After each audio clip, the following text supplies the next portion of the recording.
Môžem teda ešte jednu vec. Chcela by som vás poprosiť o reakciu na rôzne teórie, ktoré sa šíria po internete, že ste v skutočnosti kandidovali preto, aby ste trieštili hlasy pravicových voličov. Ďakujem.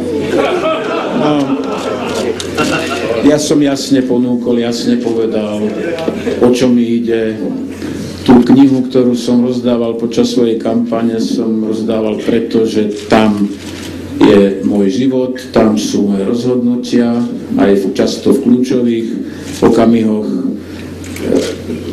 vývoja našej krajiny po 89. Takže i naďalej sa budem správať tak.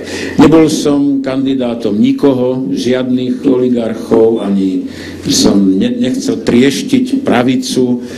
Pravica sa zjednotila na svojom kandidátovi a vidíte ako, čiže nebolo treba trieštiť.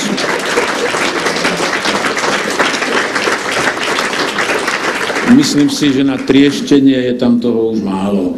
A ak budete čítať rôzne také príbehy, tak to patria do kategórie, akože revolúcia v 89.